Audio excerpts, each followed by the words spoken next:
The unbelievable list of superlatives that make up the boxing career of Manny Pacquiao welcomed a few additions over the weekend as the 8-division world champion beat the formerly undefeated Keith Thurman to unify the WBA welterweight belt. Before the fight, Thurman was not so quietly confident about his prospects with the Filipino boxing icon. I'm not here to hug Manny Pacquiao. I'm not here to pat him on the back. You know, I'm here to fight him. And so for me, it just puts me in the fight mode when I let him know he ain't gonna do nothing. With them little T-Rex arms, he's about to get, beat up. I get to punch a senator in the face. He's gonna feel it. And if he's upset about it, he can do something about it Saturday night. It's called swing, swing, swing, baby. For Senator Pacquiao, the bout was another chance to prove the merits of his longevity regime as he faced his most difficult opponent since Floyd Mayweather in 2015. What do you want to prove, specifically? Well, everything. The big question mark to the fans, the mind of the fans, but especially at the age of 40. Pacquiao may have been 10 years older and 2 inches shorter, but both men made weight easily, each beating the 147-pound limit by half a pound. From the opening bell, Pacquiao looked exquisite as he dropped Thurman with a right hook in the first.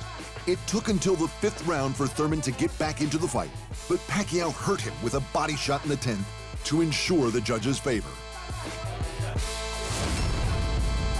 As good as Pac-Man looked, one judge still scored the fight 113 to 114 to Thurman, while the other two saw it 115 to 112 Pacquiao.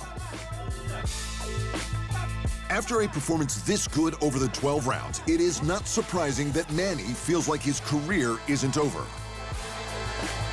Your question is when I'm going to retire, but I can still fight. I can give a good fight. I can entertain the fans.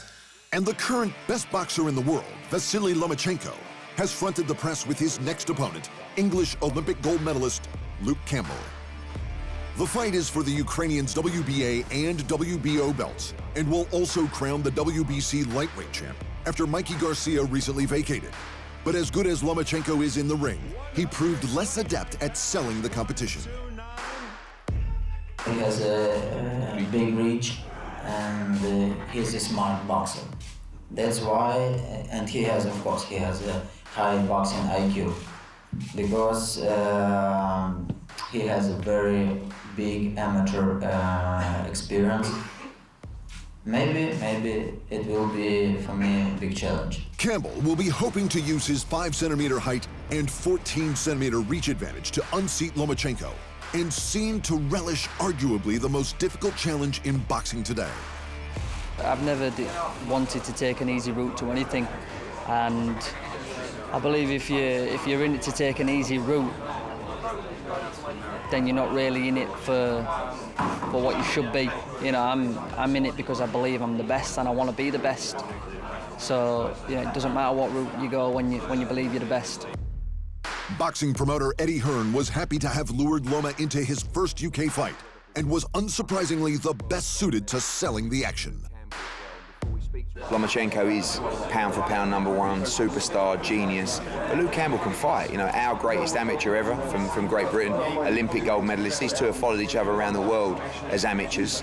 And I believe he's got the boxing IQ and the brain to give Lomachenko a great fight, and I believe he can beat him. Hearn was also happy to discuss the rematch between Anthony Joshua and heavyweight champion Andy Ruiz Jr. And he was quick to agree that it probably wasn't the best move for his star client. Probably right, but we have a contractual rematch. You don't really get the opportunities to become heavyweight world champion that often. Would he or could he or should he have an interim fight and a little confidence builder? Yeah, maybe. That's not him. He's got no interest in that at all. That hasn't even been discussed. What it has been discussed is I should have beaten Andy Ruiz that night. I performed poorly and I lost the fight. So I'm going to beat him next time. I want to be a 2-time world heavyweight champion. Give me that fight now. That's the instruction of Anthony Joshua. In the UFC, Leon Edwards put in another well-rounded performance to decision Rafael dos Anjos at UFC on ESPN4 in Texas over the weekend. Edwards is now on an 8-fight win streak with his last loss to current champ Kamaru Usman coming back in 2015. The English welterweight controlled the fight in every phase with cutting elbows and dominant clinch work. The always game Dos Anjos remained competitive across 5 rounds, but aside from some effective leg kicks, couldn't find a way to hurt Edwards. Fight of the night at UFC on ESPN4 went to the 3-round prelim between Mario Batista and Jinsu Song. Walt Harris and Dan Hooker both earned bonuses for their first-round knockouts. In the boxing, Caleb Plant remained undefeated with a 3rd-round stoppage over Mike Lee on the Pacquiao-Thurman undercard. And Michelle Soro beat late call-up Anderson Presto to win the vacant WBA regular junior middleweight title.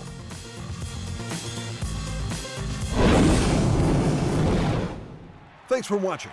And remember, if you want more fight sports in your life, just hit the subscribe button.